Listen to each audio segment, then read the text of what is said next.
when we read Bible, does it say 3 people came to see Jesus Christ? No. It doesn't say. Then why do we say 3 people came? Because there were 3 gifts. 3 gifts were mentioned in Bible. So we thought, okay, 3 different gifts are there. So 3 people would have come. And who are these 3 people? Some people say they are sorcerers. Some people say they are wise men. Some people say they are 3 kings. Why do we say they are 3 kings? The song also says 3 kings only came. Earlier centuries, when earlier Christians, followers of Christ, when they discussed about it, they thought they were kings only. Why? Because there was a prophecy made earlier that kings will come and worship Christ when he was born. Let's see the slide here. This episode of Magi visit can be linked to Isaiah 60, when you read Isaiah 60 and Psalm 72, which report gifts being given by kings. And this has played a central role in the perception of the Magi as kings rather than as astronomer priests. Okay, that is the reason they are saying 3 kings came, because of the prophecy. Isaiah 60 is a long thing. I did not put it. Maybe if you have time you can go read it, Isaiah 60. And Psalm 72, I took 2 particular verses. It says, "May the kings of Tarshish and of the isles render him tribute. May the kings of Sheba and Seba bring gifts. May all kings fall down before him, all nations give him service." It says, and in Isaiah, it particularly talks about 3 gifts that the people are going to bring. That was also prophesied. 3 gifts. What are the gifts? Do you remember? Gold. Yeah, these 3. That was also clearly mentioned in Isaiah 60 when you read it. Okay, that's the reason they say, because of 3 gifts, we say 3 people came. And because of the prophecy, they thought they were definitely kings from different places.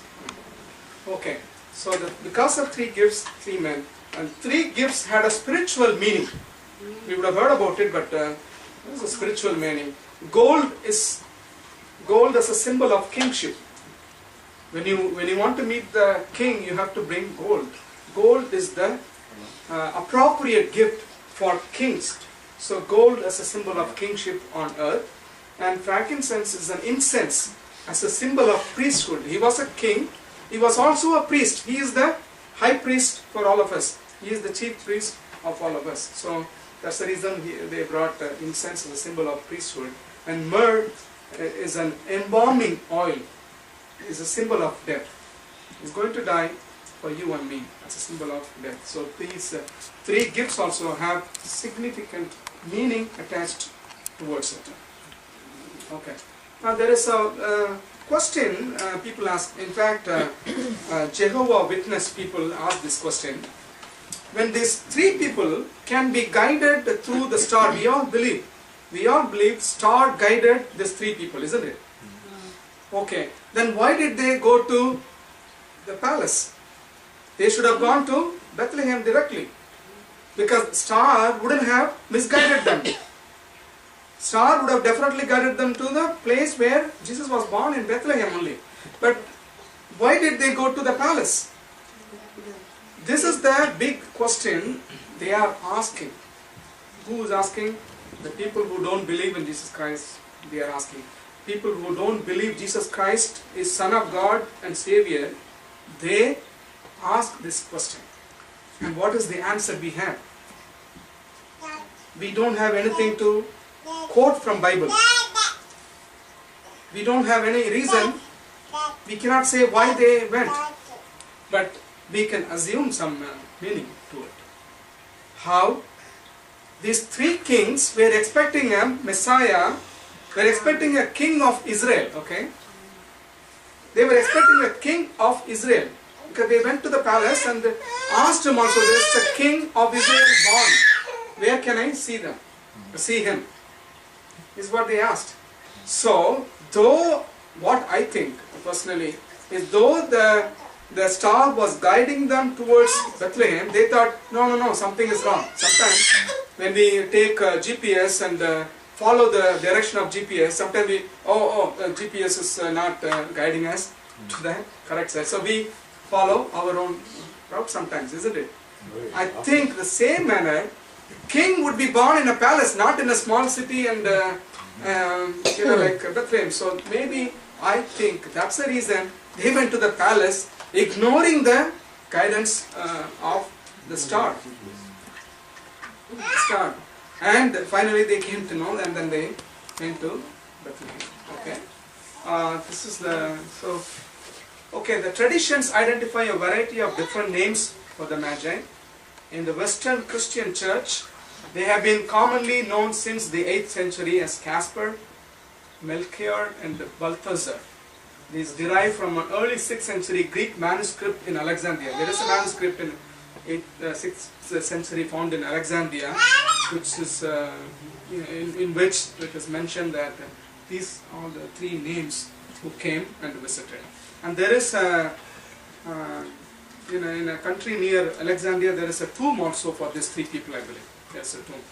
I did not go into details about that, so it's all hearsay only. Even when we attended the Radio City Christmas Spectacular, they mentioned these 3 names only: Casper, Melchior, and I'm sure that you would have noticed that. Next. Okay, so that's the end of slideshow. Messiah foretold. Whatever I could gather and could share with you, I have put in all the information. So this is like a celebration that we did together, and I would like to thank every one of you who could come and make it this a wonderful occasion. And I would like to wish you from Goodwill Fellowship a Merry Christmas and a Happy New Year 2010, which would be a blessed, eventful, and challenging in ministry for all of us together. So thanks for coming. And our next Bible study is on January 9th, which is the 2nd Saturday, and the topic would be the Armageddon.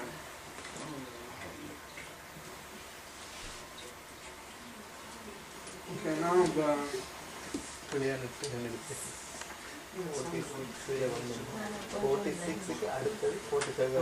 so if you have any questions, we can have a discussion right now. Not to me, maybe we have Pastor Johnson here, so if not, he would be able to answer some of our doubts.